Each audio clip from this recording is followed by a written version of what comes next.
Ղևտացիների գիրք, գլուխ 14, բորոտությունից մաքրվելը։ Եվ Տերը խոսեց Մովսեսի հետ ասելով. թող սա լինի բորոտի օրենքն իր մաքրվելու օրը, նա պետք է քահանայի մոտ տարվի, եւ քահանան բանակից դուրս պետք է գա, եւ քահանան պետք է նայի, եւ եթե բորոտությունից բուժվել է բորոտության ախտը, այն ժամանակ քահանան թող հրամայի, որ մաքրվող մարդու համար երկու ողջ եւ մաքուր թռչուն եւ եղևնափայտ եւ կրկնակի կարմիր եւ զոպա վերցվի, եւ քահանան հրամայի, որ թռչուններից մեկը մորթեն հողի ամանի մեջ հոսող ջրի վրա, իսկ ողջ թռչունը թող նա վերցնի, ինչպես եւ եղևնափայտը, կրկնակի կարմիրն ու զոպան, եւ սրանց ողջ թռչնի հետ հոսող ջրի վրա մորթված թռչնի արյան մեջ թաթախի, եւ բորոտությունից մաքրվելու պատրաստվող մարդու վրա 7 անգամ սրսկի եւ մաքրի նրան, իսկ ողջ թռչնին դեպի դաշտն արձակի,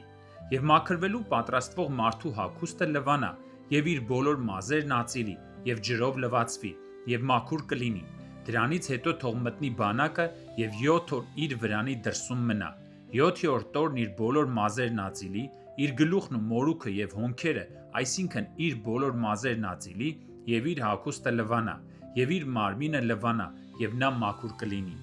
եւ 8-րդ օրը 2 անարատ արուկ գառ, եւ մի էգ գառնուկ, 1 տարեկան, առանց արատի, եւ հացի նվերի համար յուղով զանգված 3 տասանորդ ընտիր ալյուր,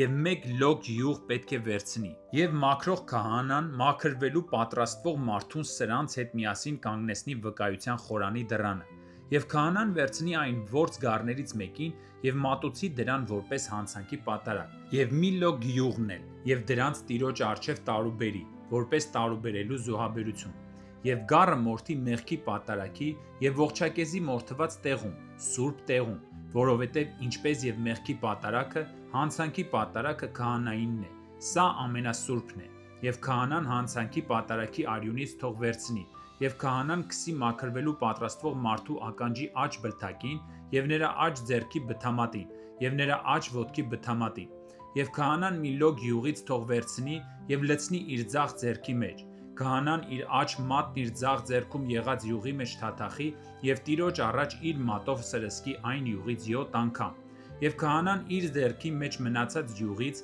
քսի մաքրվելու պատրաստվող մարդու աջ ականջի բլթակին եւ նրա աջ ձեռքի բթամատին եւ նրա աջ ոտքի բթամատին, հանցանքի պատարագի արյան վրայից, եւ քահանան իր ձեռքում մնացած յուղը թող քսի մաքրվելու պատրաստվող մարդու գլխին, եւ նրա համար քավություն անի Տիրոջ առջև, եւ քահանան մեղքի պատարագը մատուցի, եւ իր անմաքրությունից մաքրվելու պատրաստվող մարդու համար քավություն անի, եւ դրանից հետո մորթի ողջակեզը, եւ քահանան ողջակեզն ու հացի նվերը զոհասեղանի վրա թող մատուցի, եւ նրա համար քավություն անի, եւ նա մաքուր կլինի, եւ եթե նա աղքատ է եւ այսչափ անելու հնարավորություն չունի, այդ դեպքում նրա քավության համար տարուբերելու հանցանքի պատարագի համար մի գառ եւ հացի նվերի համար յուղով մի տասանորդ ընտիր ալյուրի զանգված եւ մի լոկ յուղ վերցնի, 2 տատրակ կամ աղավն ու ձակ, որի հնարավորությունը նա ունի, եւ մեկը որպես մեղքի պատարագ, իսկ մյուսը ողջակեզ թող լինի, եւ 8-րդ օրն իր մաքրվելու համար դրանք բերի վկայության խորանի դուռը Տիրոջ առջև, եւ քահանան վերցնի հանցանքի պատարագի գառը եւ 1 լոկ յուղը եւ դրանք Տիրոջ առջև տարուբերելու պատարագ տարուբերի, եւ թող մորթի հանցանքի պատարագի գառը եւ քահանան հանցանքի պատարագի արյունից վերցնի եւ քսի մաքրվելու պատրաստվող մարդու աջ ականջի բլթակին եւ նրա աջ ձեռքի բթամատին եւ նրա աջ ոտքի բթամատին, եւ քահանան յուղից լցնի իր ձախ ձեռքի մեջ, քահանան իր աջ ձեռքի մատով սրսկի իր ձախ ձեռքում եղած յուղից Տիրոջ առջև 7 անգամ, եւ քահանան թող քսի իր ձախ ձեռքի մեջ եղած յուղից մաքրվելու պատրաստվող մարդու աջ ականջի բլթակին եւ նրա աջ ձեռքի բթամատին եւ նրա աջ ոտքի բթամատին, հանցանքի պատարագի արյան տեղում, եւ քահանան իր ձեռքում մնացած յուղը թող քսի մաքրվելու պատրաստվող մարդու գլխին Տիրոջ առջև, նրա համար քավություն անելով, եւ տատրակներից կամ աղավնու ձագերից մեկը, որը որ կարողանա, մեկը մեղքի պատարագի համար, իսկ մյուսը ողջակեզի համար, հացի նվերի հետ մեկտեղ մատուցի, եւ քահանան թող մաքրվելու պատրաստվող մարդու համար քավություն անի Տիրոջ առջև, բորոտության ախտ ունեցողի եւ մաքրվելու համար կարողություն չունեցողի օրենքն այս է, եւ Տերը խոսեց Մովսեսի եւ Ահարոնի հետ ասելով. երբ մտնեք Քանանի երկիրը, որ ես տալիս եմ ձեզ որպես ունեցված եւ ձեր ունեցվածքը հանդիսացող երկրում մի տան վրա բորոտության հարվածը հասցնելու լինեմ, այդ տան տերը պետք է գա ու քահանային հայտնի ասելով. ինձ թվում է, որ իմ տան մեջ աղտ կա, եւ քահանան թող հրամայի, որ մինչև տեսնելու համար իր ներս մտնելը տունը դատարկեն, որպեսի տան մեջ եղած իրերից որևէ մեկն անմաքուր չլինի, եւ հետո միայն քահանան ներս մտնի տեսնելու, եւ թող նայի աղտին, եթե աղտը տան պատերի վրա կա,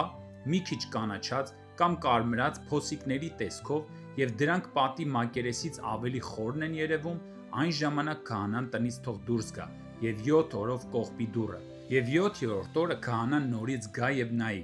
եւ եթե այդ աղտը պատերի վրա տարածվել է, այն ժամանակ քահանան թող հրամայի, որ հանեն այն քարերը, որոնց վրա աղտ կա, եւ քաղաքից դուրս մի անմաքուր տեղ գցեն դրանք, իսկ տունը ներսից շուրջանակի քերել տա, եւ այդ քերված հողը քաղաքից դուրս մի անմաքուր տեղ թափեն, եւ ուրիշ քարեր վերցնեն եւ դնեն այն քարերի տեղը եւ ուրիշ հող վերցնեն եւ տունը ծեփեն։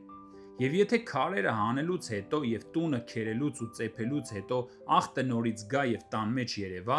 այն ժամանակ քահանան թող գա եւ զննի։ Եվ եթե աղտը տան մեջ տարածվել է, դա այդ տան մեջ սպառնացող բորոտություն է, դա անմաքուր է, եւ տունը, այսինքն դրա քարերն ու փայտերը եւ տան ամբողջ հողը քանդի եւ քաղաքից դուրս մի անմաքուր տեղ տանի։ Եվ եթե որևէ մեկն այդ տունը մտնի, դրա կողպված օրերին, մինչև երեկո անմաքուր լինի։ Այդ տանը պարկողն իր հագուստը լվանա, եւ այդ տանը հաց ուտողն իր հագուստը լվանա, եւ եթե քահանան գա եւ զննի ու տեսնի, որ տունը ծեփելուց հետո աղտը տան մեջ չի տարածվել, այն ժամանակ քահանան այդ տունը մաքուր հայտարարի, որովհետեւ աղտը բժշկված է։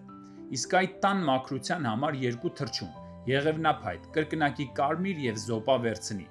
Թռչուններից մեկը մորթի հողի ամանի մեջ, հոսող ջրի վրա, եղևնափայտն ու զոպան եւ կրկնակի կարմիրն ու ողջ թռչունը վերցնի եւ մորթված թռչնի արյան ու այն հոսող ջրի մեջ թաթախի եւ 7 անգամ տան վրա սրսկի եւ տունը մաքրի թռչնի արյունով, հոսող ջրով, ողջ թռչնով, եղևնափայտով, զոպայով եւ կրկնակի կարմրով։ Իսկ ողջ թռչունը քաղաքից դուրս դեպի դաշտ արձակի եւ այդ տան համար քավություն անի եւ դա մաքուր կլինի։ Բորոտության աղտի, գոնջության, հագուստի կամ տան բորոտության, ուռուցքի եւ քոսի բշտիկի ամբողջ օրենքն այս է։ Որոշելու համար, թե երբ է անմաքուր եւ երբ է մաքուր, բորոտության օրենքն այս է։